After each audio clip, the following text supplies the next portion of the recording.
Hello? Yes, first try you can hear me. You should be hearing me properly. In my head, I look like Gumby. I don't look like Gumby in real life. I promise. It's just this angle. Anyway, hello everybody. I'm so excited to be back. I'm excited to be back, but I'm also not. Like, I didn't really want to come home, but I did. But yeah. So, oh, you're so sweet. Thank you. And I'm so glad to be back with you guys. Last Sunday, I'd actually planned the whole time that I was going to do a live event for you guys while we were on the road. And it was supposed to be, I was just going to pop in and do what I could and at least just show you where we were and say hi and blah, blah, blah. And we went several days, probably, let's see, we stayed in the Redwoods in 2 different places altogether for 5 days. And we had no service in the Redwoods. I take it back. Vince had service. We have the same phone. Well, mine's the Plus and his is the regular, but it's still the same phone. And he had service in one spot. If he would stand in one spot in our campground, he could get and receive text messages sometimes. Me? No, that didn't happen. So yeah, we didn't end up having service and so that didn't happen. So I just want you guys to know that I wasn't ignoring you. I didn't have internet service. No cell phone service, which was both a blessing and a curse. It was kind of nice, not being inundated with notifications for everything. And it was kind of nice, just being like radio silent on the phone, not having to worry about the phone. But then it also kind of sucked because like Vince and I would be playing cards and having a conversation and we'd, have not like an argument, but of course like, yes it is, no it isn't, yes it is, no it isn't. I'll look it up on my phone. I can't. So that was challenging, but it was good. It was really, really good. While we were out, I had planned on doing all of the things. I was going to paint all of the things. I painted none of the things. Well, I did paint one thing. And I'll show you, but it's not quite presentable yet, but I'll still show you. Mr. Moon says hi. Once I painted, one day, 2 days, once toward the end, and it was a really rainy day, and we were actually on our way home, and it didn't last very long, and I was like, okay, I'm done painting today. Mr. Moon was a champ. He went to my mom's house and hung out there for the whole time and owned her dog, who's roughly Olaf's size. He's a little bit smaller than Olaf. Mr. Moon owned him and the house and just made himself right at home. He was a little mad at us, I think, when we brought him home because he hid for the most of the day. And I actually thought he got outside. So we actually went outside and like around the house and we're calling for him because we looked everywhere. I couldn't find him and he wasn't responding to me. Usually when I call him, he comes running, but he was totally ignoring me, totally froze us out. But last night he slept with us all night, which he never does. So that was weird. I woke up and I was like, what is this heavy thing that's laying on me? Because he lays on me. It was the cat. So no, he can't go outside. He's FIV positive, which is like cat version of AIDS. And so we want to keep him, first we don't want him to give it to other cats, but also if he gets sick, he could die. But also he did get out one time, and when he came back, he was like a feral jerk. And he he was mean to Olaf when he came back. So we're like, you don't get to go back outside. So he stays in the house. But anyway, I will show you what I painted. And we can do a little bit of a live painting today. Olaf did come with us. I don't think he enjoyed it very much because he's kind of old, but he was a really good boy. And I'll show you some pictures. They're unfortunately all still on my phone because I haven't had a chance to get them out of there yet. But yeah, so let me show you what I did paint. And hello everybody who came in while I was rambling. I'm sorry if I missed you. I was not ignoring you. So this is what I did paint. It's on a log slice. I bought a whole bag of these log slices at Hobby Lobby before I left. I painted half of them black and half of them white. It's just gesso, black gesso and white gesso. And then to keep them from being too terribly absorbent, I put some matte medium on top of them after that. I didn't sand any of them before I did that, so to sand them after the fact. But yeah, they work out really good. So I have a couple here we can paint on today. But this is the one I did. I put pouring medium over it to protect it, and so that's why it looks foggy up there. It's just the pouring medium isn't, it's not fully cured. Whoa, hang on. It's not fully cured yet, so that's why it looks foggy there. But this is from a photo of our little camper that, oh, thanks.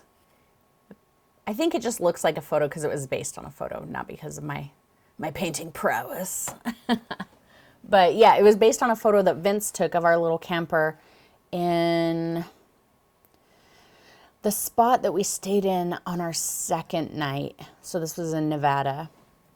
But I think this photo I'll get for you guys. I'm going to make a download for you guys of like a bunch of photos that we took, just ones that I think are good that you could probably use for some kind of inspiration. And I'll get this one for you. I also recorded this on my phone, and I just need to edit it. It's probably one that I'll put on Instagram in like a 1 minute post, but I'll edit the video for you guys. There might not be any instruction, but you guys will. Yes, this is scale of our camp. It's itty bitty. Yeah, I'll get you guys a video of this. Like I said, it might not have instruction. We'll see.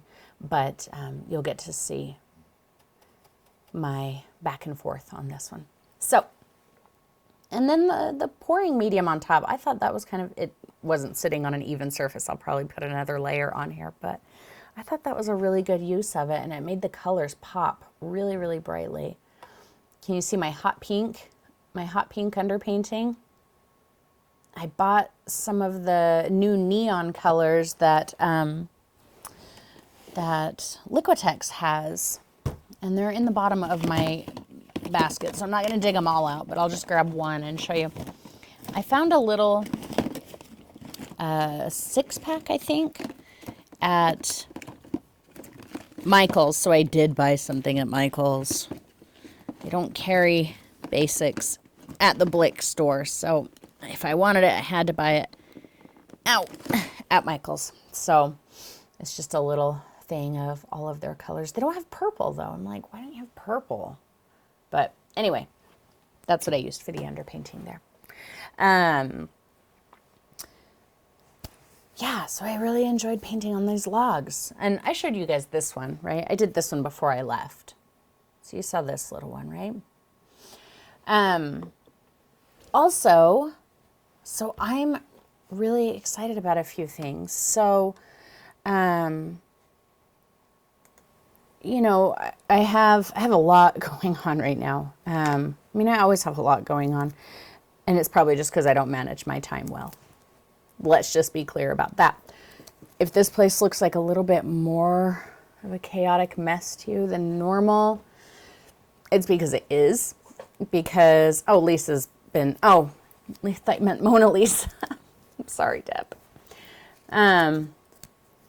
If this place looks more chaotic to you, it's because it is, because I'm in the middle of trying to get rid of everything and get things organized and packed up, because I'm actually moving my studio again. I don't know, how many studios have I been through since I've been making videos? A lot. But yeah, so I'm moving my studio again. There is a new studio space building in my town. It hasn't even grand opened yet. The grand opening is October 4th. And they have like 40-something studio spaces for artists to like workspace. So they're like 300 square foot studios. And so I'm moving into one of those, which I'm really excited about because I've been working from home for about 1.5 years now. Not quite 1.5 years, but I don't do well with that. I have to have a little bit more, social interaction. I kind of feel like I create in a vacuum, and that's not a good way to create. And I think that that's why I've kind of been going through some of the things that I've been going through lately, and why, suddenly I'm not real consistent in my work. I think it's a natural thing if you feel like you're creating in a vacuum. And that's kind of how I feel. I know a lot of the people who also have studio spaces here, and so I'm super excited about that. They're phenomenal artists, and I feel kind of out of place. But I know them, and I'm going to take advantage of being, close to them and try and learn everything I can from them. And yeah, so that's exciting. So I go tomorrow to actually pick out my space. There's a bunch of spaces still available, so I get to go pick out the one that I want, and then I guess I can start moving in immediately. So I'm officially in there as of October 1st, but I hope to be in there and all set up by October 1st. Thank you guys. You guys are so sweet. Thank you. I think that having this space is going to be a really huge thing for me. Oh, hello, Rhonda. Now we have 3 Rhondas for those of you who are keeping track. Yeah, so I'm really excited. And the very second I am able to, I will get you guys photos. It's super modern looking. It's super exciting. All of the spaces are done in like raw plywood, and then there's a window. So it's weird because it's like private studio space, but it's also semi-public. Like people can walk by and look in the window and see what I'm doing, or I can leave my door open and people can come and go. So it's also, I can also use it as retail space, as gallery space. I imagine I could teach classes in there. It's pretty slick. So I'm excited to share that with you guys. So just know that over the next couple of weeks, that's what I'll be doing, is making myself crazy moving into there. I'm going to paint one of the walls. I can pretty much do whatever I want with the space. And I decided I'm going to paint at least one of the walls. And I haven't nailed down what I'm going to do yet. I thought maybe I should paint a big Buddha face on it. And that way I can show you guys how I can take like a little picture and grid it on a humongous wall and be like, see, gridding. I can take a tiny picture and put it on a huge wall. So I will be doing my videos from there. Yep, I'll be doing everything from there. I'll take my brushes there so that my home can be my home and not my 24-hour work zone. Now, Vince, don't put me in that kind of a position. Don't put me in that position. Yeah. Anyway, so that's what's exciting in my world. And I think I saw somebody ask, there's something on my easel. I'm not quite ready to show it just yet. You can kind of see what's going on there. Nope, no more Mr. Moon. He's not coming with me. He'll be strictly at home now. I know, sad, huh? That is sad. I didn't think about that. But it also means I won't have Olaf snoring in my ear while I'm trying to talk to you. I think, will I keep a place to paint at home? Sometimes, like when I'm settled in for the night, I'll just sit, like this gray thing you can see right here is my couch.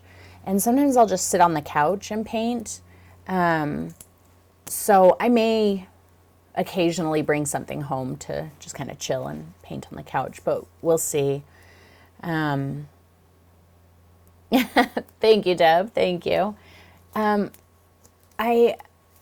So one of my goals, I've been doing a lot of thinking lately, and one of the goals that I've kind of made for myself is to, continue learning. So I feel like I've, obviously I've learned a ton in doing videos, but there's more that I want to learn. And, I always want to become a better artist. I want to, learn new things and accomplish new things and, just always striving to be better. And so getting the studio space and being surrounded by some of the most incredible artists I've ever met in my life is really one of those steps in that direction. Another step in that direction, I feel like, is making paintings that are more me. And I'm not even just talking about subject matter. There's a lot of, the vast majority of the time as I'm making a painting, I'm thinking, okay, how can I teach this as simply as possible? How can I do this in as few brushstrokes as possible, or as few layers as possible, or in as little time as possible? And so that's not really very conducive to my continued growth. And so that's kind of a goal for me right now, is to keep learning. I want to keep learning and, be able to grow as much as possible. So in order to do that, I have to switch my mindset away from how am I going to do this as simply as possible and in as short of time as possible. So like this painting here is something that I kind of had an idea knocking around, and I just started painting it, and I'm experimenting. I'm doing clouds on that painting in a way that I've never done them before. Not even using my cloud brush. And things like that are harder to teach when I'm not even, when I'm not even exactly sure what it is that I'm doing. So this, as long as it turns out in a moderately decent way, it will be released, but it probably won't be like a tutorial. Like I may publish publicly a time-lapse version of it with some voiceover. For you guys, I will be giving you the full thing. And I will give you as much of a tutorial, like step-by-step, as I possibly can.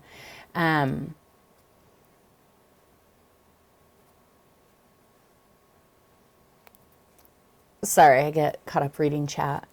Yeah, so I think it's possible, and I don't want to say for certain, so don't go spreading rumors, but I think it's possible that we may start to see a switch on my channel away from, like the actual like step-by-step tutorial. Paint this picture, because I don't want to be that kind of an artist, and I don't want to perpetuate that kind of thing with you guys being like, don't think for yourself, just paint what I'm telling you to paint.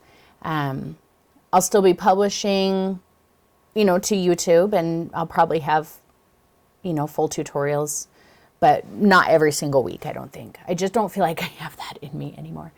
However, I think everything that I paint that I feel like is of value whether it goes onto my YouTube channel publicly or not, it will come to you guys. So I really want to kind of shift my focus away from the full-length free content and focus more on you guys. So yeah, so I hope that as I'm saying these things, you're not like, great, she's going to keep taking my money and I'm not even going to get anything anymore. I want to put my focus back on you guys. So let's see, there's been a couple questions about the space. What's the square footage? They vary from 200 to 300 square feet. And so it'll depend on the one that I pick. Yeah, so 200 to 300 square feet. No, no, no, Tammy says no. Why, Tammy? Oh, good. I'm glad you're not rushing out the door, because that kind of scared me. Yeah, I'll have 24/7 access to the space, which is awesome. I think my goal will be probably roughly 8 to 5 that I'll be at the studio. And obviously it'll vary. Sometimes I might go in earlier. Sometimes I might leave earlier. I doubt I'll leave later very often, but I've discovered I'm much more of a morning painter than an afternoon painter. At my last studio, the one where I was before I came here, there was someone who lived in the apartment downstairs. 8 a.m. Be real? You don't believe that? Is that too early or too late, you think? There was somebody who lived in the apartment downstairs, and he made it clear when I got there. He's like, I go to bed at 5 o'clock in the morning, and I don't get up until like 1 or 2. So it made me really nervous to go in too early. I was like afraid I was going to wake him up, or sometimes I'd be ready to go at 7 o'clock and I would kind of wait until like 9 before I'd make myself go in. So this will be exciting. If I can't sleep and I'm like, I'm going to go to work, I'll go to work at 3 a.m. A 24-hour studio cam. I don't think that would be very beneficial to you guys. You'd be like, look at that junk she's painting. Oh, look, a real painting, but mostly just junk. And I will absolutely be taking you guys on this journey with me. Absolutely. Go for 9 or 10 a.m. I don't think so, man. That's late. My day's half over by then. When am I moving? So I get to pick out my space tomorrow, and I think I can start moving in there then. So I may start tomorrow. If not, it'll be Tuesday.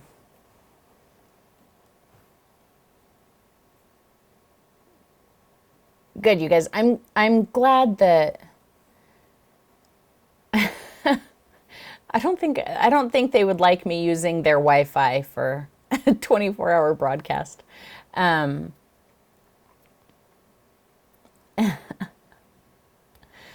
But yeah, I'm really glad that you guys are excited about that. I'm excited about it. I'm nervous about it. I know there's going to be a lot of people who are really upset about it and disappointed. And honestly, it's something I've been thinking about wanting to do for a long time now. And, you know, my concern is always, well, people aren't going to like that. They're going to be mad. But thank you, Lindsay. Thank you, you guys. The support that you guys give me, and I'm talking about all of the support, the kind words, the fact that you show up to these things, that you paint with me, whether you're painting what I paint or not, just everything. It means a lot to me, so I appreciate it. Thanks, friends. That's why you guys are going to be my focus. Heck yeah, you will grow with me.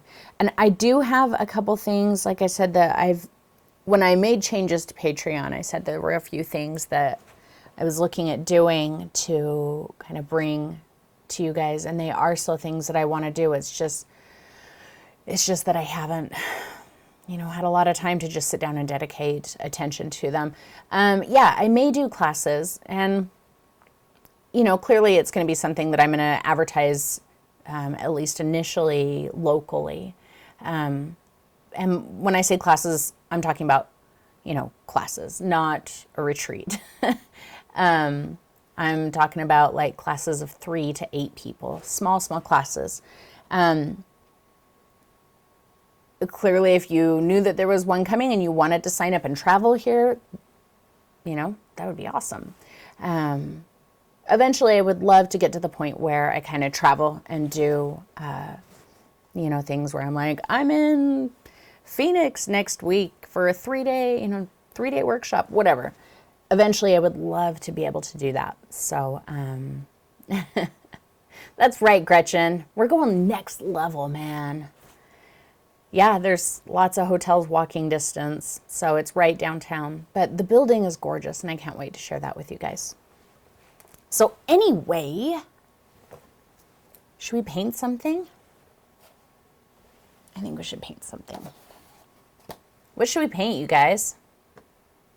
Let's go over here.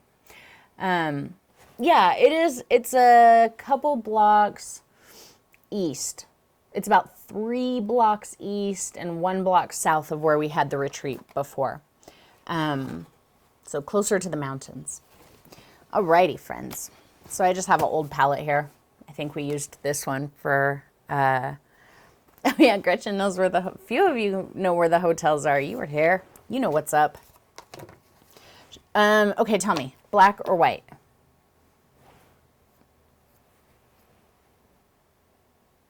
Gretchen got locked on church grounds here.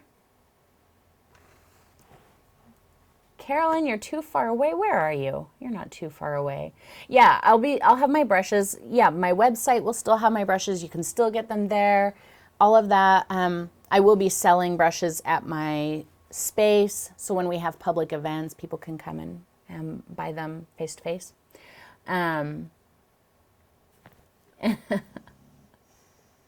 Canada, that's not too far away. White, okay. What should we paint? Should I do a neon underpainting? Neon is fun.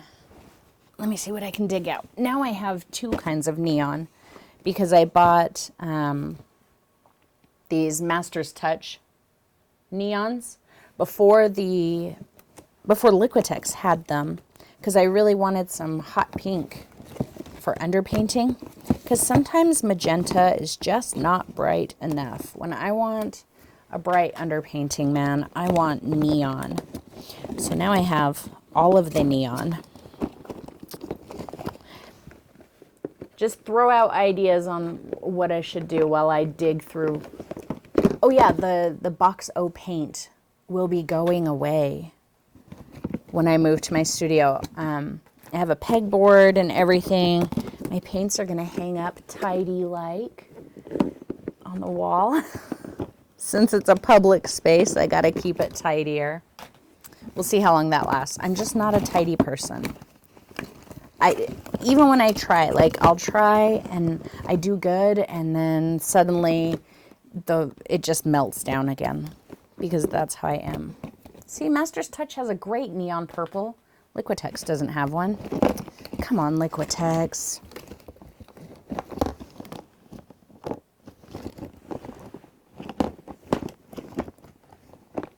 Hey, guys, while we're talking, sorry. We should start a campaign to get Daniel Smith to make acrylic paint again. I saw somebody comment on one of their posts one day, and they're like, I wish you made acrylic paint again. So we're not the only ones out there. Let's see. I bet we could start there's one. We could start what is that called? A petition? Send it around. Maybe we can get him to make acrylic paint again. And then I'd have to rebuy all of my paint. Okay. Let's see. No, Vanessa is a homebody. Vanessa, nope. That's not her jam. Come to Norway? Oh, I would love to. The art, I'm sorry, I'm catching up. The art walk on our town is all on 25th Street. So I think if you guys were here for the retreat, I think you were on 25th Street. you at least walk down 25th Street a little bit. So the space is on 25th Street. So yeah, it'll be part of the art walk and everybody will have their studios open and yeah, so it's exciting.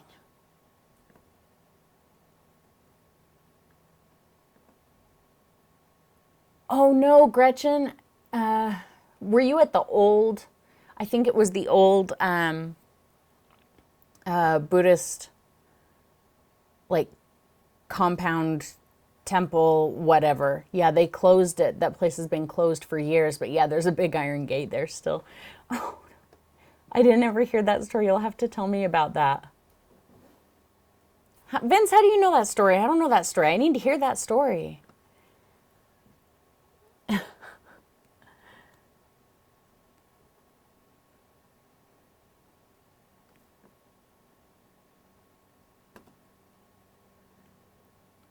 Yeah, these are the Master's Touch level 1. They're the, in fact, they don't even say level 1.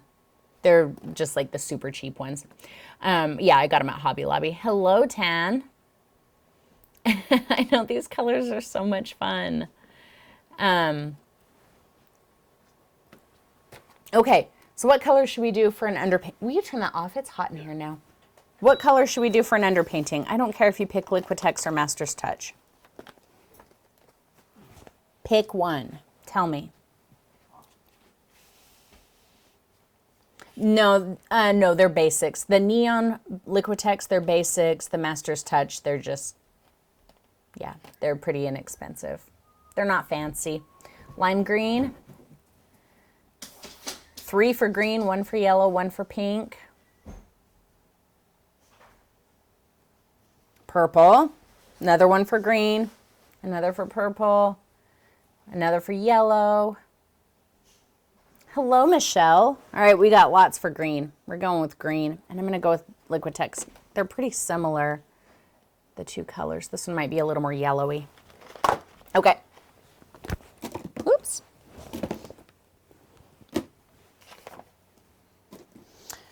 All right. So the wood, because like I said, I painted it with, did I paint it with, yeah, it was gesso. Pretty sure it was gesso. I think it was gesso. And then I put matte medium over it. So it's not crazy absorbent. The wood all by itself, crazy absorbent. It would be really hard to paint on, but now I still have a little bit of the wood texture, but I don't mind that.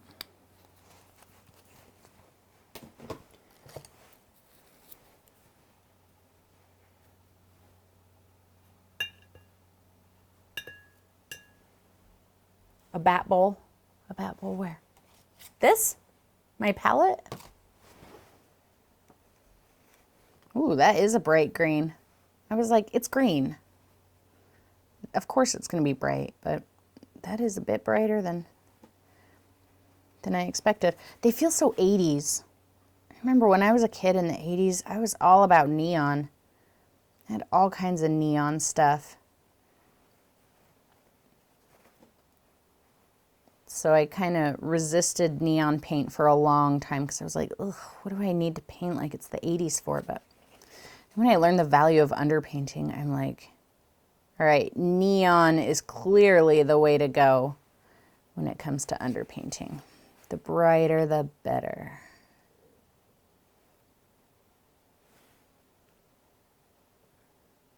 And I don't like to take it all the way to the edge of the wood. If you were painting on a log like this, you could take it all the way to the edge. I kind of like having that bit of the, whoa, that's like melt your eyes out bright. I kind of like having the raw edge of the wood showing because it almost looks like a picture frame, right? I think that's fun. Good heavens. That is so bright. It's like freaking my camera out. Yeah, I think these are they probably all glow in the black light. Probably not the blue, at least not the Liquitex blue. It doesn't look, the Liquitex blue doesn't look very neon. It looks a little closer to cerulean. Let's see. Yeah, I don't know. The blue doesn't look very neon. That's the Liquitex. Even the Master's Touch, it doesn't look very...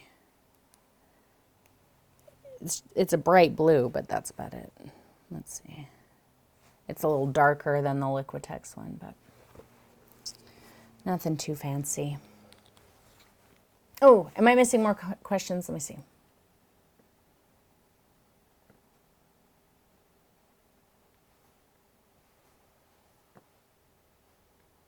No, that's not a stupid question at all, Tammy. She asked, how does gesso differ from white paint?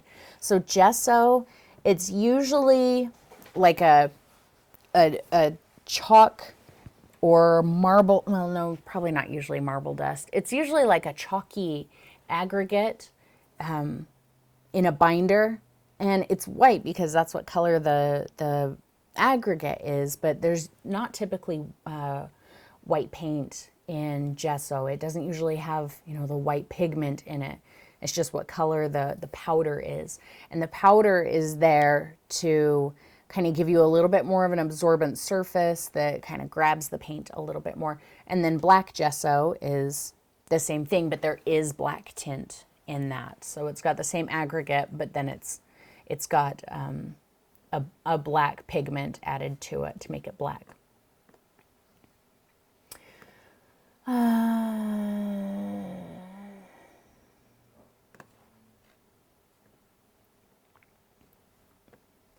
My throat is so dry, you guys. I'm sorry. It was, yeah, you can add color to gesso, absolutely. I have noticed, though, that gesso, did I just wipe blue paint all over me? Okay. Gesso, if you add pigment to it, it smooths out like paint a lot, and it loses kind of that toothy quality. So if you think you want to make like gesso with any other color, I recommend buying clear gesso, because the aggregate in that is like humongous, and it's really hard to paint on clear gesso by itself. So you definitely want to mix that with something else. Hello, Lisa, we see you. Yeah, I think so, Rhonda. So she asked if fluorescent colors are the ones that are neon, and the ones that glow in the dark are phosphorescent. And yeah, I think that's the distinction. Gesso plus red paint makes pink. Yeah, it can. So the aggregate will definitely change your color a little. It's really hard to make a true black gesso with black paint too. So that's why I say if you want to like make a solid color of gesso, like if I wanted gesso texture with this, I would mix it with clear gesso, not white. Well, where we've been for the last 2 weeks, the humidity has been, except for a few places, substantially higher than home. We're typically right around like 11% here, and we were in places it was like, especially when it's foggy or raining, it was like 90%. So yeah, my throat's kind of dry right now. I'll show you some pictures while this dries. I can't paint on that until it's dry. So I will show you some things that we saw and did. And as soon as we're done going through all of these photos, guys, I will get you a little download, and you can, you know, paint them, whatever you want to do. Look at this tree. This was in one of the campgrounds that we stayed at. There you go. Yeah, you can see it. This place was so incredible, and we walked, you know, through there quite a few times, and you could see that the tree had fallen down and then continued to grow. This was one of my favorite places. And that was actually in Nevada. It looks like it's, you know, somewhere fancy, but it was in Nevada. This, so that where I showed you with the trees, this is in the exact same place. It's the other side of the campground we were staying at. And this little house was so fascinating to me. And that's really all I could see of it. And so I took a few pictures of it, and I want to do a painting along these lines. I'll probably include one of the photos of this house for you guys too. Let's see.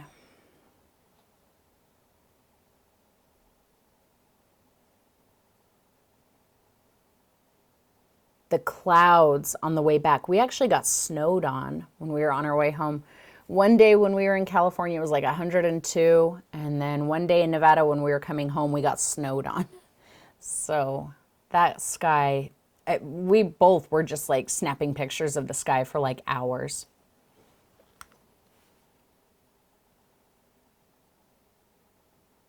Let's see, what else?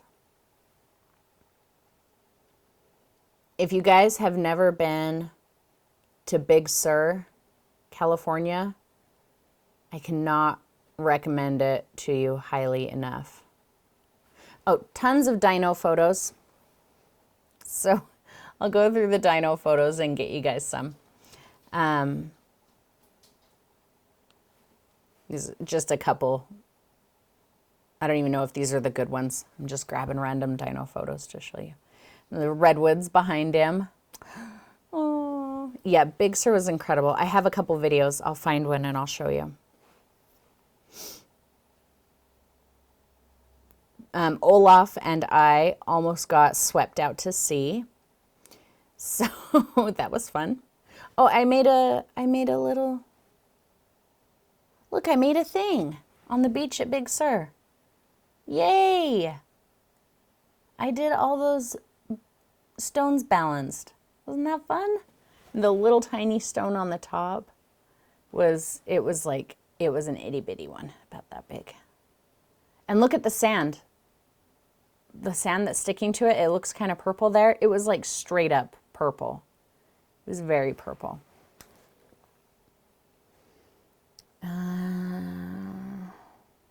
Oh, here we go. Yeah, let me get the audio up because you have to hear it. Okay. Oh, I don't know if you'll be able to hear it and see it at the same time.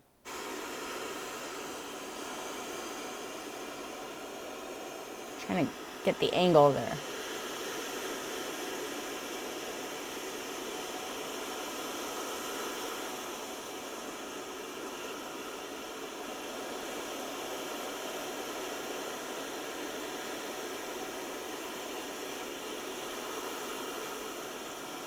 Oh, this must not be the one where it comes crashing through that hole, like back and forth. Oh, there we go.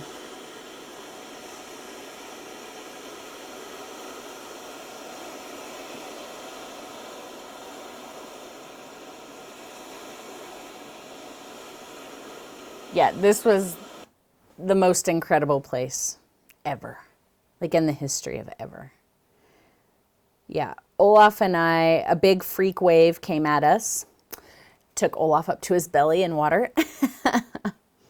He was pretty interested in all of the washed up marine life, the seaweed and stuff.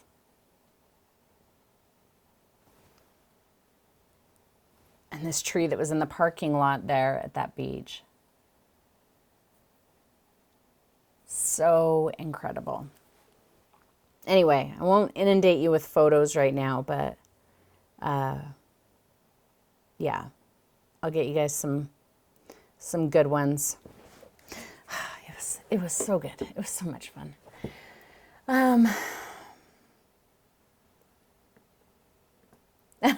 Oh, thanks. The dino in the window.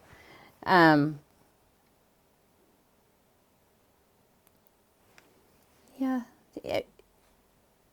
It's not the best photo ever. You can barely see him, but he was kind of cute.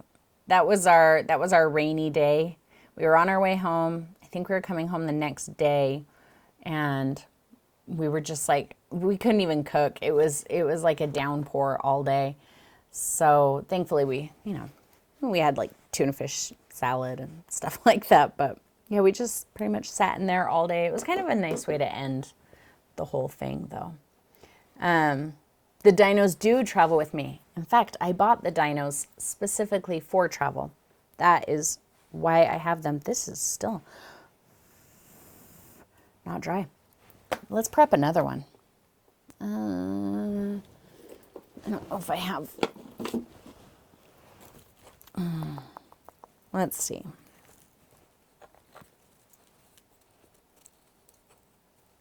Yeah. Let's go with this hot orange red. It does kind of look like a little chameleon. Ooh, I like that color. Let's see what happens with this color. So green, what are we going to paint on the green one?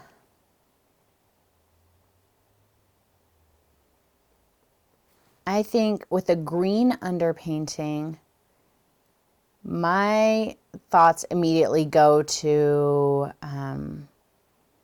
you know, something abstract or even portraits or something like that. When I do like hot underpaintings with warm colors, pink, red, orange, then I tend to think of landscapes.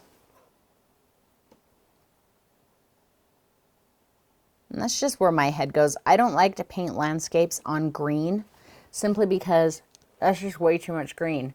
We're putting green on top of green. Unless we did a fall landscape, we could do a fall landscape on the green one. Michelle, these are only new paints you have to buy if you want to. Like I was saying, I just got them because I like really bright, punchy underpaintings. And sometimes I just wanted the hot pink, but they were sold out of the hot pink tube. So the only way I could get the hot pink was to buy the little 6-pack. So that's why I bought the pack of all of the colors. Because I think I have a lot of orange and green and stuff that works for underpaintings, but okay. Some ghosts. How many dinos travel with the family? It's a whole tube. Have you seen those? It's like you can get them anywhere. Most of the craft stores even. It's a long tube, a little string on the end, and it's full of dinosaurs or different kinds of animals. So I bought one of dinosaurs. So there's probably, I don't know, there's probably 10 or 12 dinos in there. Yeah. I should have my blow dryer over here, huh? So tell me what kind of things you guys would like to do here on Patreon. You know, if my focus is going to be you guys, I want to make sure that I'm offering you guys the, you know, the rewards that you want. So, and we can, you know, make changes anytime. So what kind of things do we currently not do that you would like to do? And, you know, you can just kind of think about it for a little while. I'll probably do a poll sometime soon. And, you know, we can talk about it a little bit more in depth, but just to kind of get the conversation started and kind of get your brains thinking about it while my green paint takes forever to dry. This is how you get paint to dry really fast. When you're super impatient, I'm going to show you. So you go like this, where it's wet, and you wipe it off. And you do that until it's pretty much dry, and then you go, that's good enough. That is enough green for an underpainting. And then you start painting. Let's see. You can brighten that up again without it frying your eyes out of your head with that green. Somebody said a ghost. Should we paint a ghost? Just like a little creepy ghost face. Let's do it. I'm going to get a little black.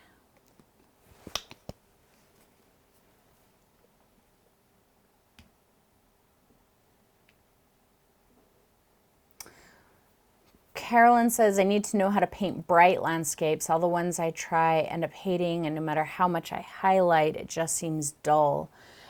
Carolyn, so if you can get me some examples, because I think everybody has a different idea of what bright means. So when I think of a bright landscape, I think of like happy bright colors. But from what you're talking about, you know, with highlighting and stuff, you could have a dark landscape that is very bright as well. It's one of the things I'm actually, you know, aiming for with this one. So if you have some paintings that you wouldn't mind sharing with us on the Patreon community page, and say, you know, this is an example, then that is something that we can focus on. Because I know sometimes we'll put a white highlight and we're like, it's just the white highlight is going away, or it's just not as bright. So there are definitely ways to get past that. And that's actually something that one of the things that I'm focusing on a lot in my personal art lately is, you know, really focusing on values and creating super bright highlights even in a dark painting. So that is definitely something that I would like to share with you guys. Rhonda, you can vote for everything. That's okay. I don't mind. Lindsay, like the color lesson. Good. And we do need to get back to that. I was actually thinking about that. I do want to get back to our color lesson because we did just kind of leave off. And there's more that I want to share with you guys with regards to that. So, bright glowing skies.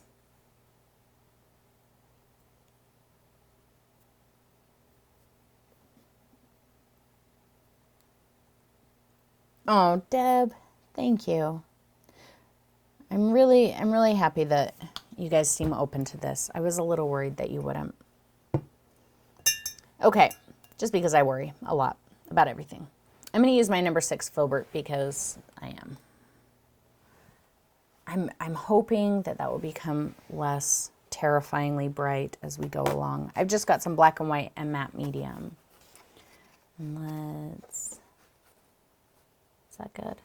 Let's move my fat head away from there. No, that's not what I wanted to do. There. We'll just stick me down here. As much of it out of the way as possible. Okay. Oh, how did I get orange on my brush already? I must have touched that little log over there. All right, remember, as I'm painting, if it seems like I'm ignoring you, I'm just in the zone. A little matte medium, let's get a little black. And let's find some eyes. So I'm gonna hold my brush really loosely because I discover about myself that the more I tighten up and I'm like, here's an eye, the more unhappy I am with something and the more amateur it looks. So I'm just kind of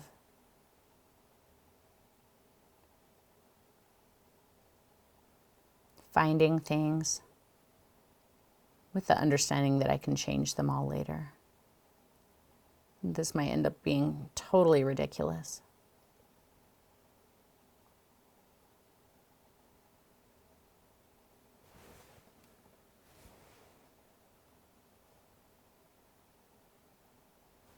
Hang on a second, guys.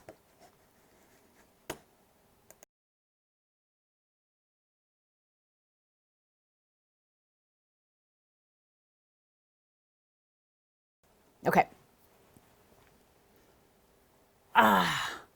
It would make great glowing eyes, and then I already just painted over it. Dang it. But that's a good idea. All right, some white and some matte medium. So if you guys did the ghost with me from like 2 Halloweens ago, where I just kind of pushed and pulled back and forth with the black and the white. Woo, that was a lot of water that just dripped off of there.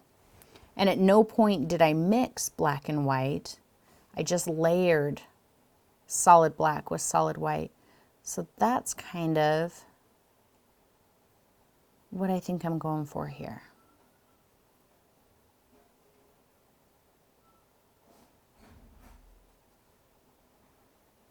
I love that ghost video. If you haven't seen that one, if you're interested in, you know, what Matte Medium does, I know I probably still have some of you guys who aren't quite sure about Matte Medium. You know, maybe you've tried it and you didn't really care for it, or you didn't understand what it was supposed to be doing. So that, I think, is a good video to kind of get you introduced into using Matte Medium and what it can do.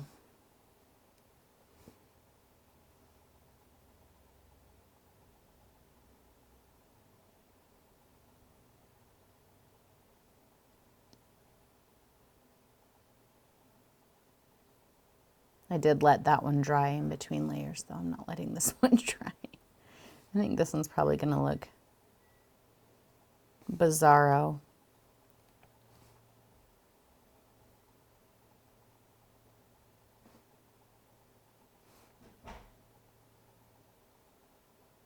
Maybe he'll be like unintentionally disturbing.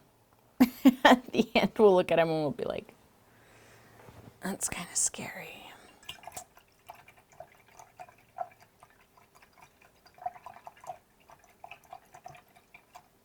Oh, it does kind of look like two forms, doesn't it?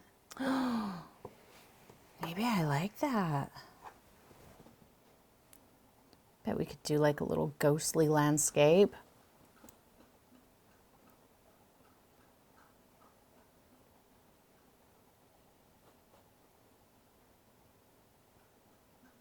We'll just trail that off over there.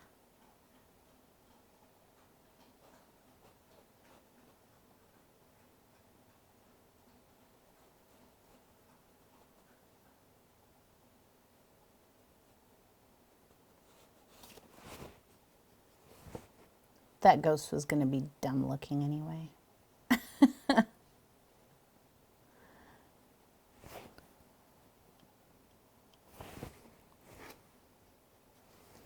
This poor river might not be any better, but that's okay.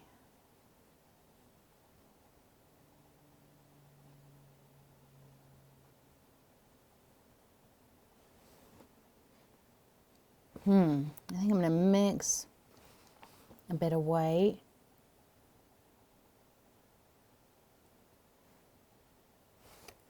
Just picking up a tiny bit of white with the black. Can you see that okay? It's still a little glary, isn't it?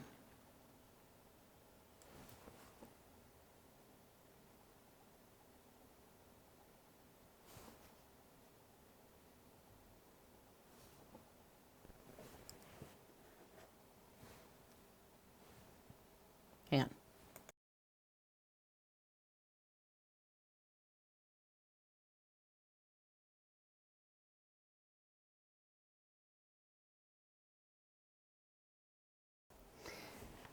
Olaf has allergies. He's had really bad allergies his entire life. Poor little guy. That's why if you've ever seen pictures of him where it looks like his hair is falling out, it's just, you know, he's just not a well dog sometimes. But because of his allergies, his feet always itch. They always itch him, and we try and keep him on Benadryl and, all kinds of stuff. We have cream that we put on his feet to try and make him not itch so bad, but sometimes it just really makes him crazy, and he'll chew on his feet until they bleed. And so I could just hear him in the other room chewing on his feet. So I had to get Vince to make him knock it off. Put some cream on his feet or something. So that's why I keep disappearing.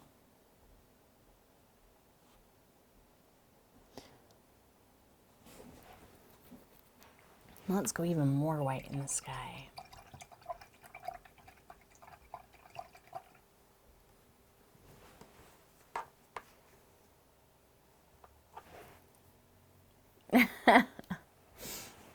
The raccoon, he was fun. I like that little raccoon. I thought, since everybody's always asking me for animals and fur, maybe that'll be a popular video. No, it wasn't. So, yeah, I'm really kind of tired of trying to figure out what kind of videos people are going to like. So That's another reason that I really want to, start doing things the way I want to start doing them. Because I've worried about what people want for so long. And no matter what people ask for, it never actually seems to be what they want. So I'm just tired of playing that game. I'm not going to try and figure out what people want anymore. I'll just do what I want. And if people like it, they can do it too. And if they don't like it, that's on them. Not everybody likes the same thing.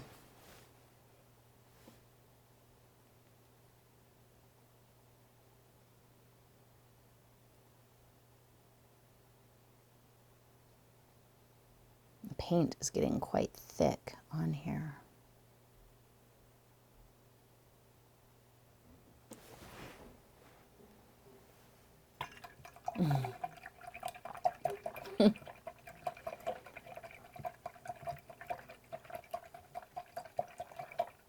Oh, Sherelle, what kind of injection? Olaf has been on prednisone pretty much his entire life. And so that's why he's kind of losing his hair on his sides and he just looks yucky and gross. But yeah, if he could get an injection and not have to even deal with that, that would be awesome. I do come back with some pretty sweet ideas, don't I? Now, if only I can time manage to do them. Where's my long liner? But I agree, I do need to go more because I'm so happy while I'm out there. I'm so happy. All right, long liner. Who's still afraid of the long liner? You're liking this one already. I think it looks... we'll see. We'll see. Oh, I don't think I want to go pure black. I just mixed up some black. I'm going to go with a color kind of what's already on the ground there. So kind of a gray, a light mid-tone gray. And just break up that horizon. Just kind of dabbing at it with the long liner. Scribbling a little.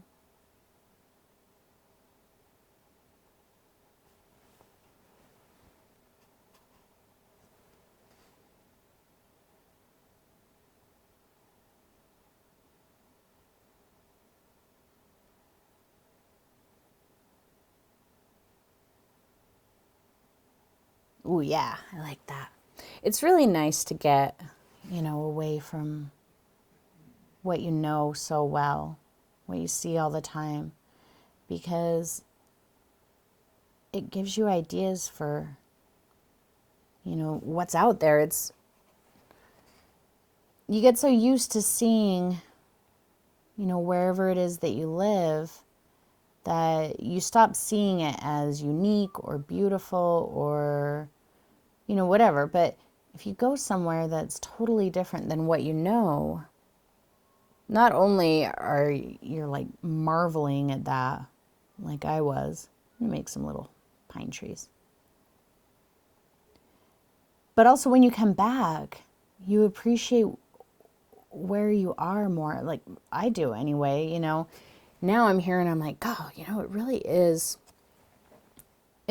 beautiful here. Like we don't have, the crazy trees and, terrain that we were camping in, but I get to see the sky here. Like in so many of those places, I couldn't really see the sky, because we were just under so many humongous trees. But then I get home and I'm like, I can see the sky and clouds are incredible and, sunsets are incredible, sunrises are incredible. So it just makes you appreciate, everything for me anyway. I just feel like I appreciate things in general more. just kind of scumbling a little bit of pure white into the ground here to Oh, this might accidentally turn into a bit of a winter painting. But we still have that crazy green glowing through. So that's going to add like an interesting little element. Little bits of green there.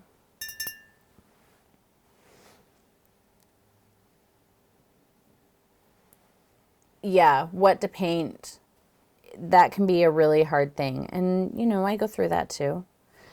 But there's a quote that I believe is by Picasso that says, inspiration finds you working.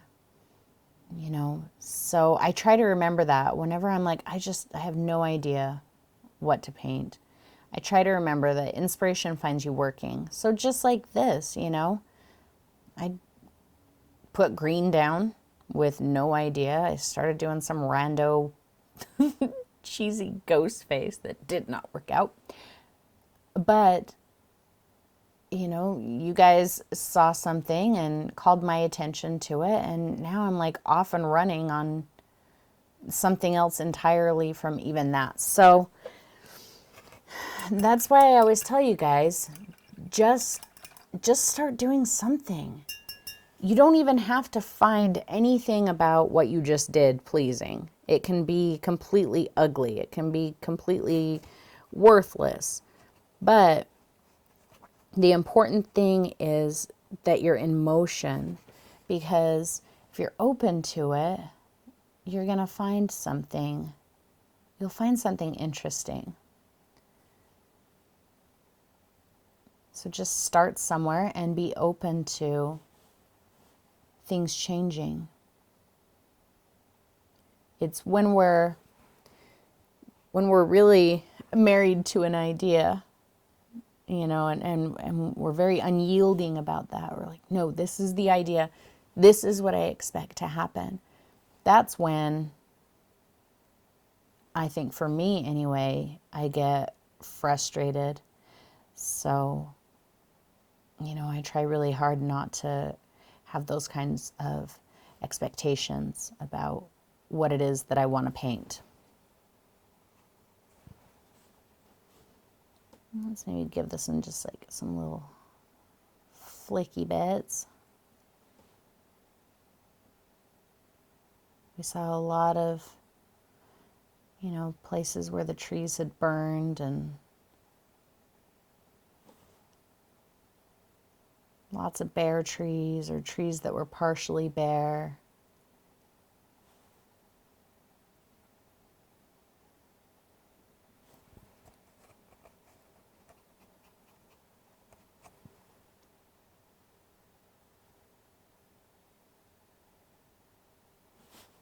Oops.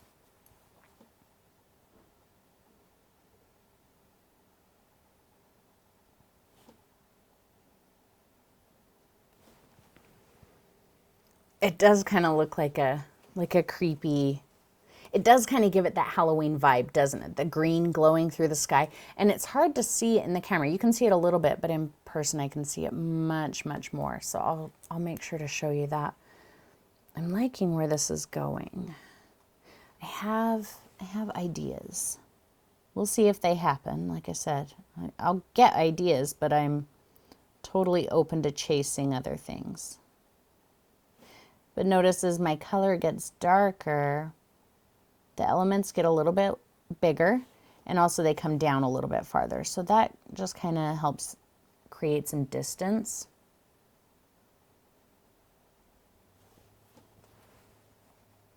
Why don't we make this one over here like a regular tree. What, a deciduous tree. All I know is I like trees. I don't really know anything about them. Scratching some little hairline branches there.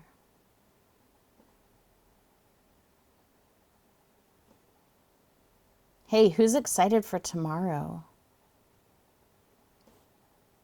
I thought the autumn solstice was yesterday.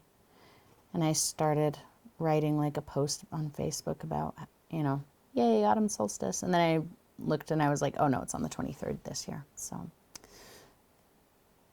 I'm super excited.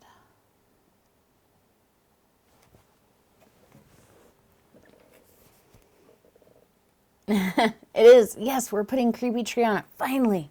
It's been so long since we did Creepy Trees, hasn't it? It's been really long. Okay, now my brush still has the gray on it. I'm just going to get black. So it's not going to be pure black. I might throw in just a hint of that.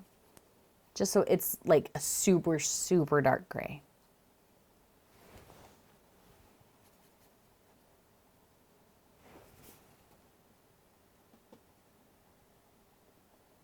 I think I'm going to go a little bit darker than that there because those back trees are not much lighter.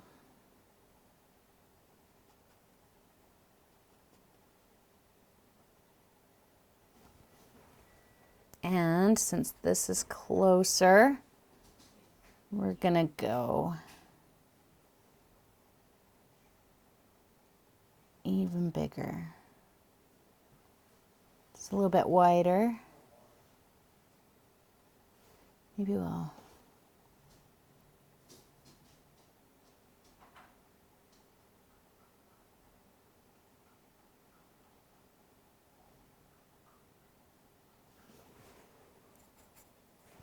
give it some little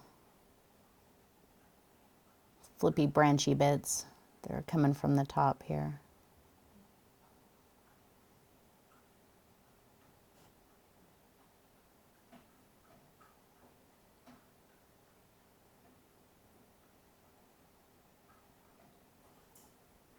And then this is what I had. This is what I saw. Actually, I'm going to do just a little bit right here. And then I'm going to finish up with the little bit that my darklings will like.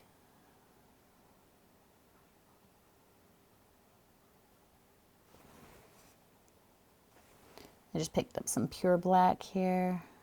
And we're going to go.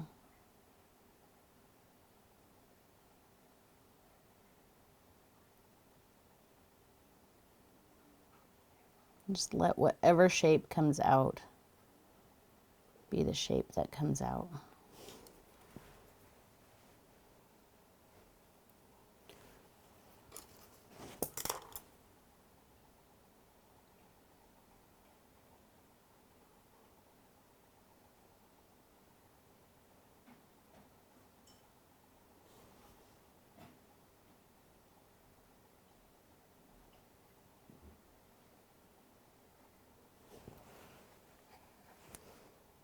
A little bit of white. And we'll just suggest some highlights.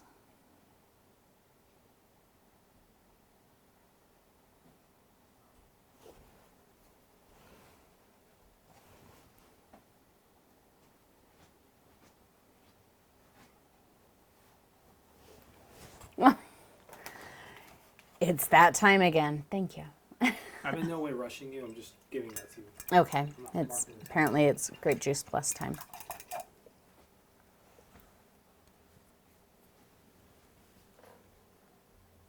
All right. Do we like our little guy? Can we see him? I kind of like him. Good, good.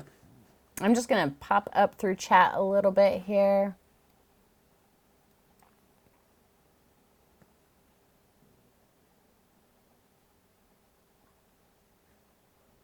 Oh, I'm glad that you guys like it. I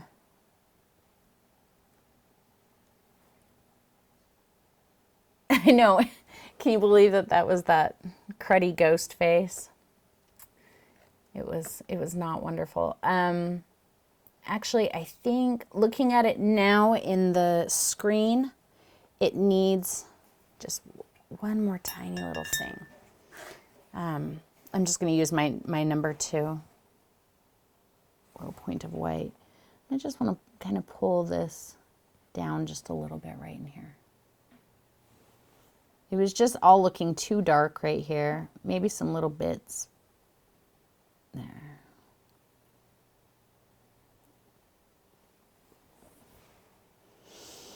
And then maybe I'll just take a bit of this dark, dark, dark gray, just a tiny bit. And we'll just put a hint right in here.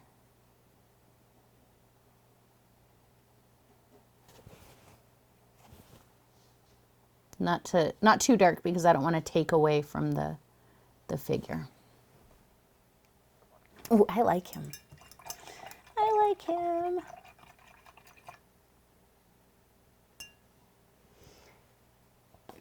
Ooh, that's an awesome ghost story, Tammy. A ghost in South Carolina who walks on the beach to warn people when hurricanes are coming. I like that. Okay, let's go full screen here so I can show you. Maybe you can see the green a little bit. Yeah, so you can see the green better. It won't really focus on it much more, but you can see that kind of almost sickly green in the sky.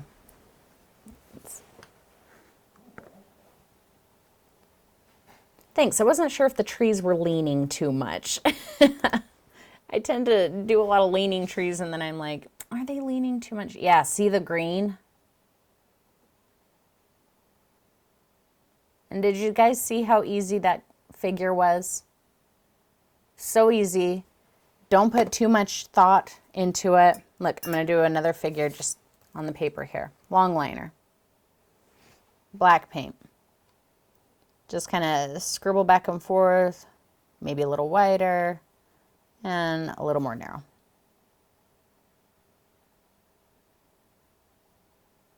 There's a figure. It's a guy walking down the street. Let's do another one. I learned this from, where did I learn this? I can't remember. I feel like it was in a book. Somebody, Eileen, you have a lot of the same books I do. Does this look familiar to you?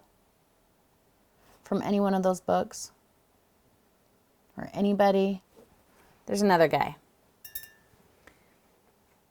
Yeah, thinking is my biggest problem too. I totally get that.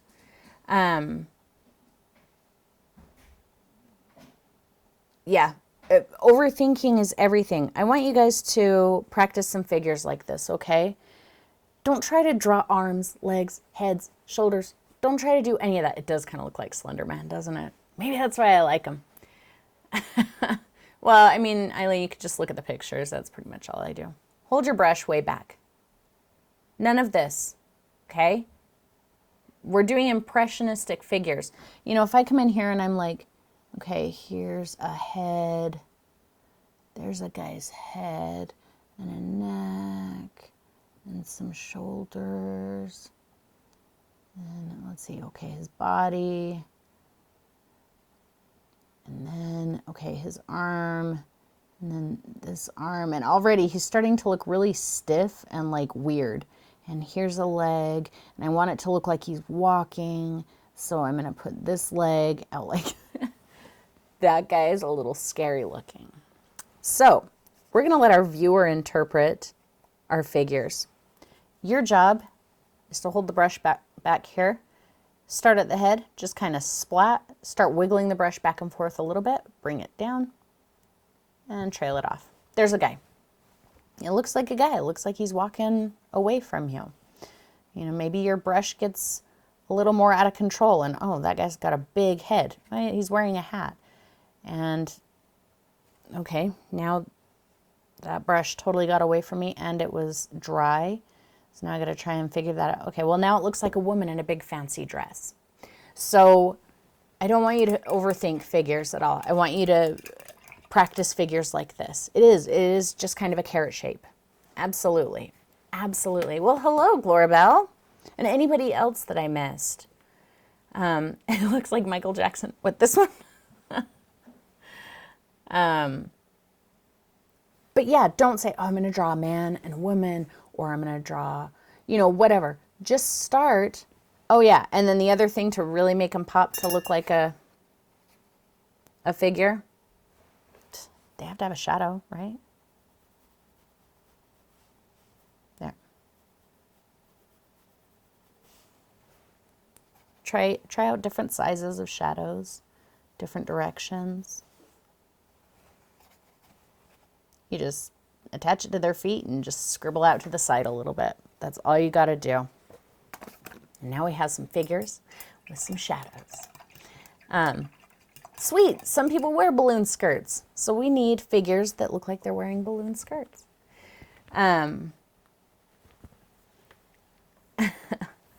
Practice those. I want you to do those.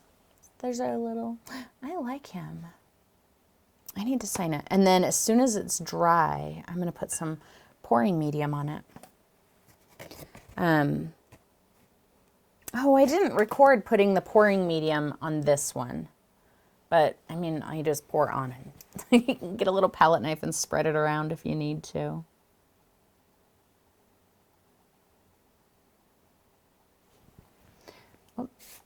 Hey, my signature is going to have to change in a couple of months. That's always kind of stressful for me, changing my signature at the beginning of the year, trying to figure out how to do the new numbers in a way that is okay on my painting. Maybe I should just stop doing the, maybe I should stop doing the numbers. I don't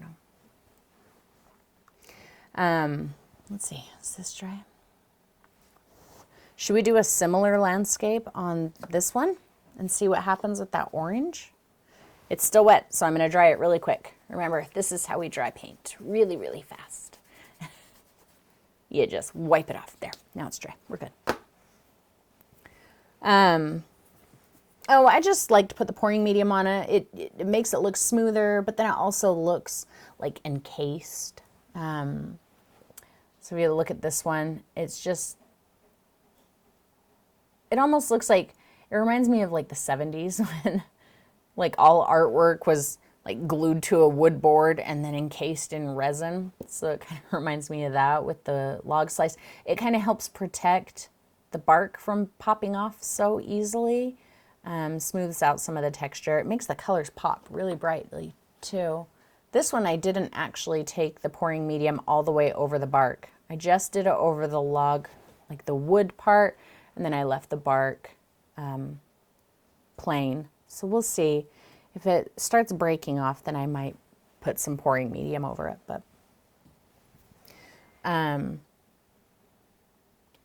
what are you practicing this week, Laura? Oh, the figures? I hope so. And you could put the pouring medium anywhere you want on it. On this one, I just experimented to see what it looked like just over the image part itself. And excuse me, I think I like that the best. What kind of varnish do I use? I like matte varnish. And I know, you know, the gloss makes the colors pop so much, and maybe I'll start using like some gloss and then matte so the colors pop, but I don't prefer typically a real glossy surface on my paintings. I think it works on these logs, but like on a canvas that's going to hang on the wall, I don't like the look of gloss, so I just use matte. Oh, bye, Pat. It was good to see you. I love the 1920s. I agree. Let's bring back the 1920s. Let's do a little painting on this guy. What do you say? We'll make it totally different. Somebody give me an idea. I'm going to do the black and white still, but what kind of a scene should we have?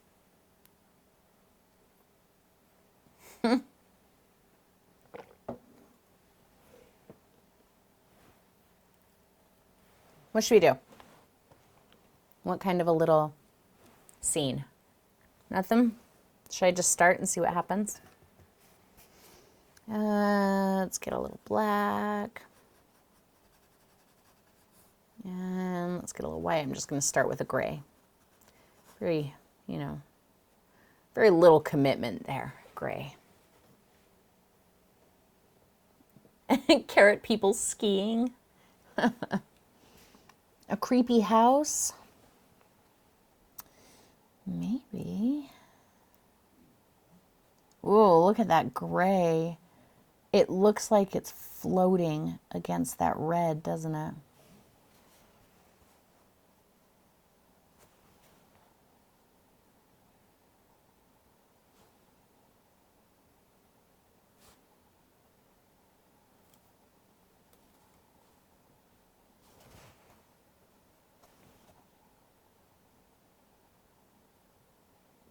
Just kind of playing with some texture there.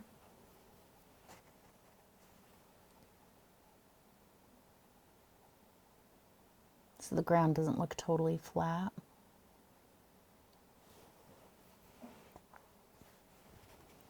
Let's get some white.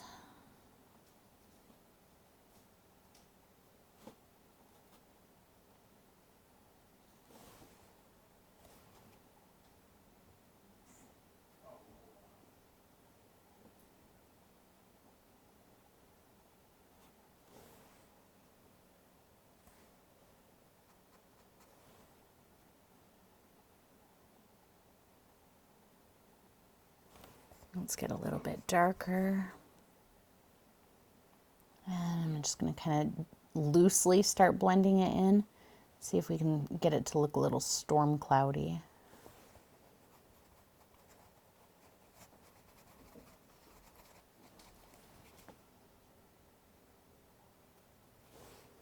A little matte medium for some blending.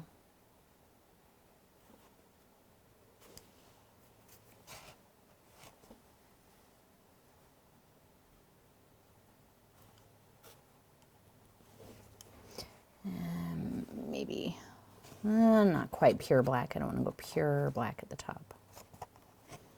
But pretty dark.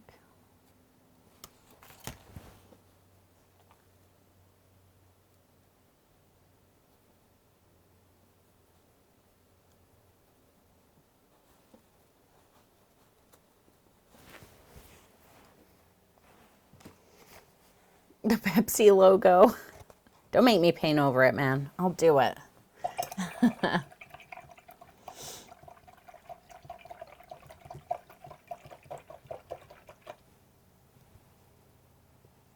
We do need to do some real fall specific stuff coming up here pretty quick, don't we?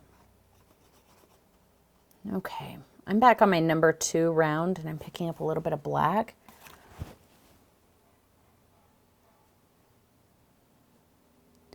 I'm just scumbling in some very loose general cloud shapes.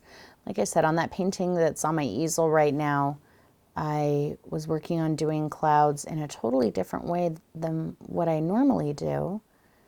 And I was actually using my 5/8 inch filbert, which will probably soon be a fuzzbert because I was scrubbing him.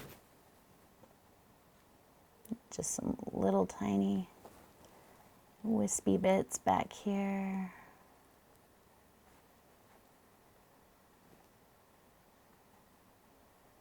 I was inspired to try clouds in a different way by, and I'm going to pronounce it wrong, so please don't yell at me, by Tim, I'm pretty sure it's not pronounced Gagnon, but that's what it looks like to me. If you've never seen his videos, please do yourself a favor. He doesn't do a lot of full tutorials on YouTube. He sells a lot of tutorials through his website, but go watch some of Tim's videos if you haven't, because he's incredible. He's probably my very favorite. And I was watching one of his videos recently and just made me want to try something new. Just adding a few highlights kind of toward the bottom. I know it doesn't really look like the bottom here.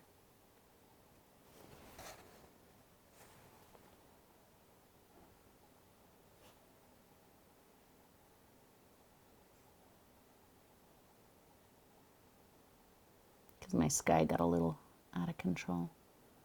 We'll probably just forget about that and just make it a messy, stormy sky. There we go. See, tightening up and trying to do something too specific sometimes doesn't work for me.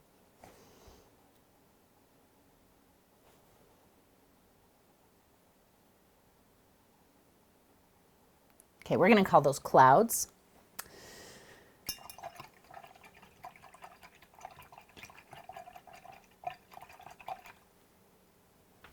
And let's do some distant some distant little spooky bits back here.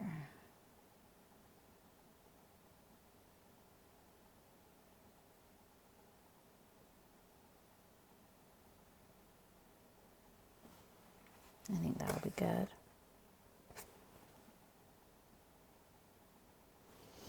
And we need a little house. Somebody said they wanted a little haunted house. They look like clouds to you? Good, because it just looks like an absolute mess to me.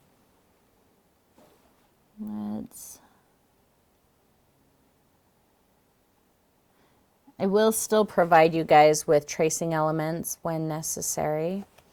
That is not something that I will be doing unless I use a tracing element in the video, which I do rarely, but if I happen to use a tracing element in a video, I will probably give that publicly.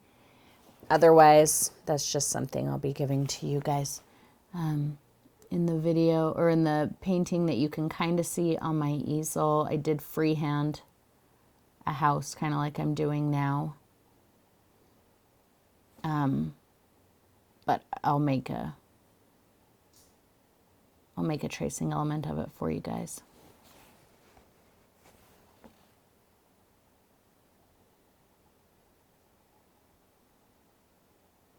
Some little windows there.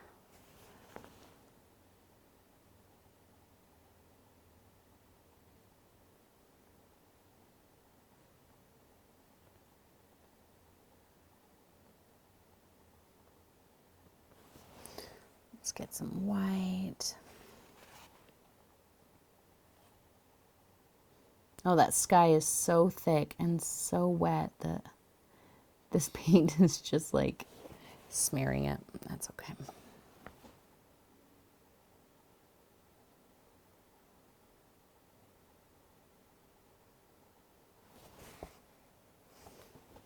See how I'm just picking up white? And I put it on and it's like almost immediately much darker and grayer.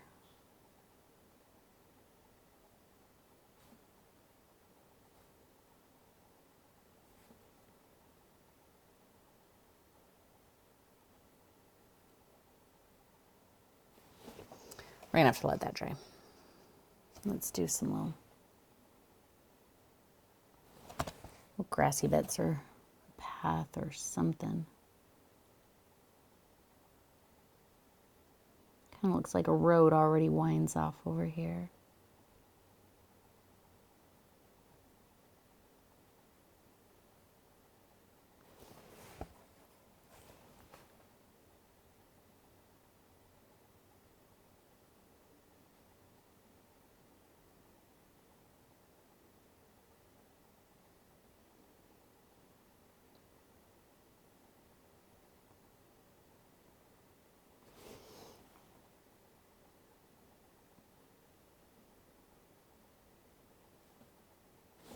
Well, that doesn't look like a haunted house at all. It just looks like a mess.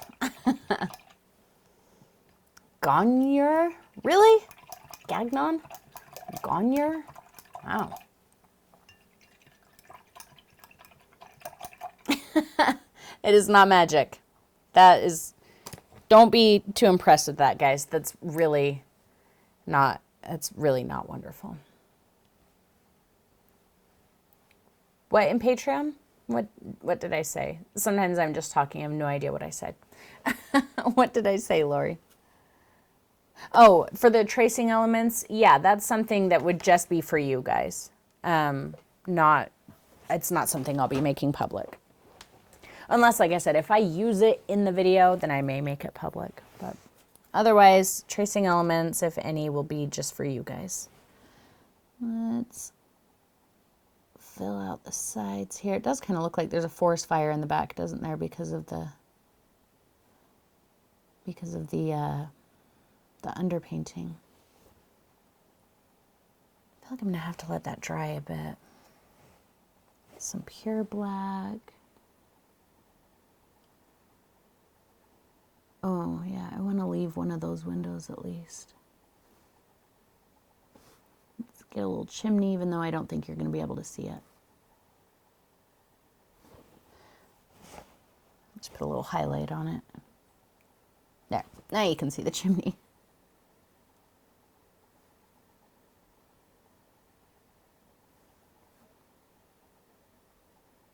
I think I maybe should have made the sky lighter.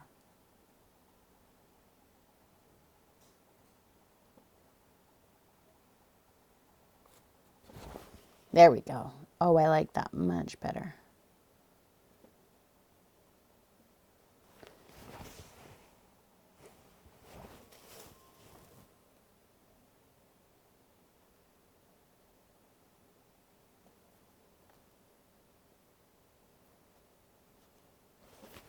Oh, yeah.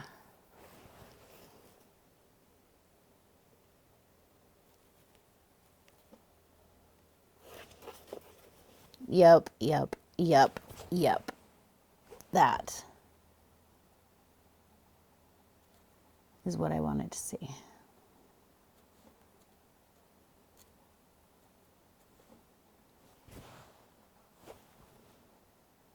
Pure white down here without taking out too much of that red.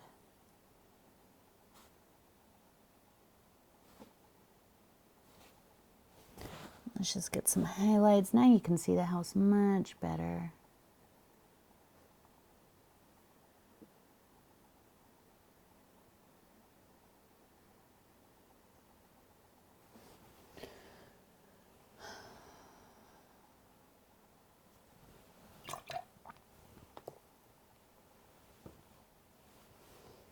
And black.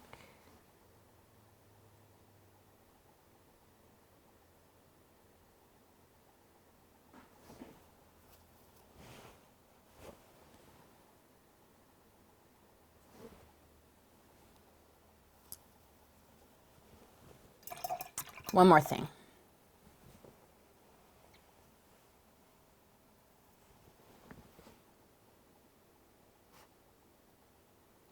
This is a clean brush. I'm kind of trying to wipe away some of that paint in that window, just so it's not thick. And then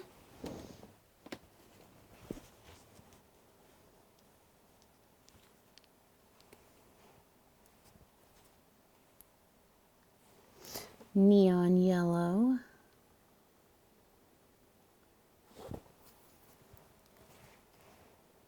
And maybe a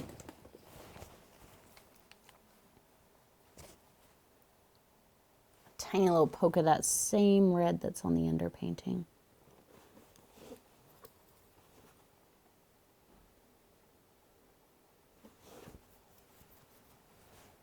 Maybe the yellow was fine by itself. It needs a well. It does need a well. I don't know that you'd be able to interpret that though, because it's so small. A well is a good idea though.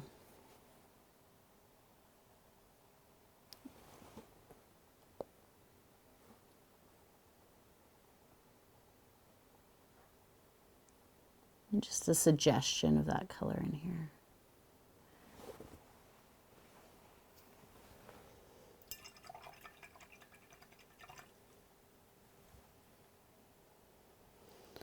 Okay. That one, oh, my yellow paint is exploding all over everything. I'm about to be covered in neon yellow paint, guys. You can feel free to laugh if it happens. All right, does it need anything else? What do you guys think?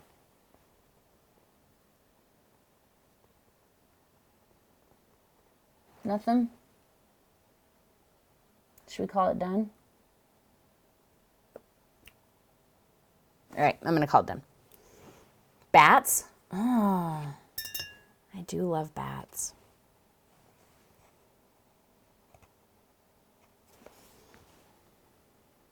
We'll put the bats in the really light part so you can see them. Well, that looks like a seagull. There, that looks like a bat.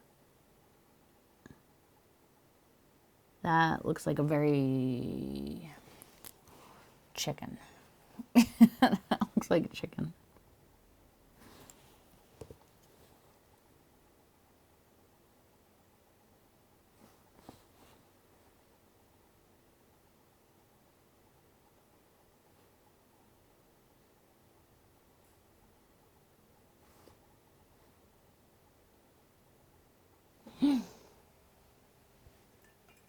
Does it need a little moon?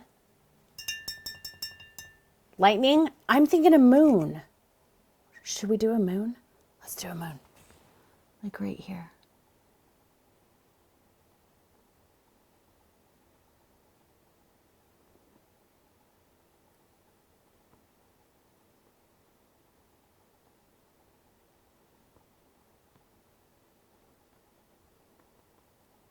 That bat's kind of getting painted out. That's okay. We'll put him back.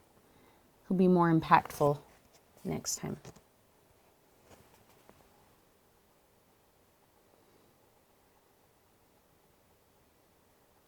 And I didn't even get good photo of the full moon on Friday the 13th because we were in the mountains.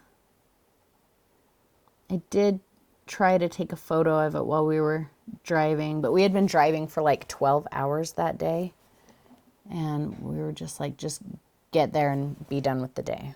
So I didn't get a very good photo of the full moon, which was sad, but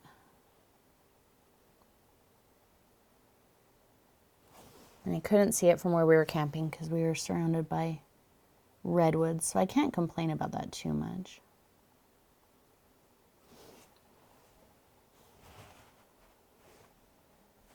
I don't know.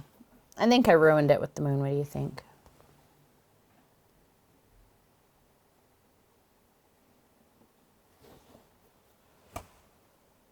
I think it was better before the moon.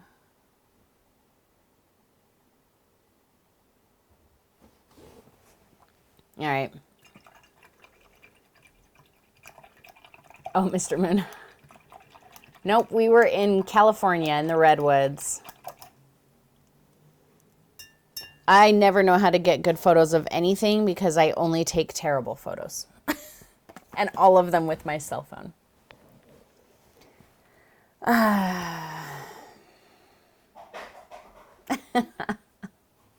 Yeah, this one didn't turn out as great as I wanted. But that's okay. It's still fun. I'll still sign it because I had a good time painting it.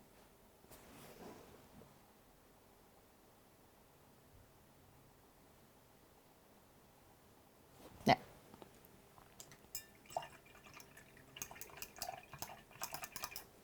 Well, thanks, guys. All right. So that's the most painting I've done in about 2 weeks. Oh, wait, no, I did do that. I hope tomorrow to have enough done on this thing on my tripod that I can show you. But, excuse me, guys. It's really in a between stages phase, so it's not worth showing right at this moment. This one is much better.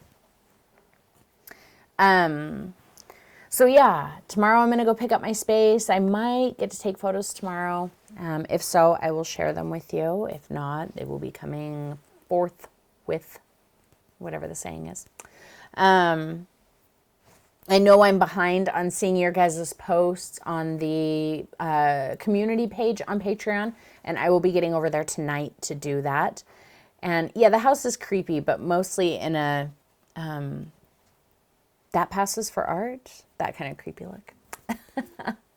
So I'll be getting over to the Patreon community page today to look at your stuff.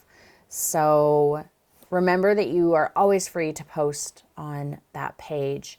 Yeah, I love to see what you guys are doing. So feel free to post there. What else? What else? I think that's it. Yeah. We'll get together again next weekend for sure. I don't know if it will be both Saturday and Sunday, but we will at least do Saturday. So I know a lot of our events have been on Sundays lately. So we'll do a Saturday next week, and I hope you guys will join me then. And I'm going to go. Oh yeah, I need to open my shop. Tammy's dying for a 1/2-inch flap. I will be reopening my shop tomorrow. Yeah, I'm kind of enjoying not having to worry about that right this minute. But yeah, tomorrow I will. All right, you guys. I love you all very, very dearly. And I will see you again soon. and I'll keep you updated on anything else that happens. So I will see you all later. Bye.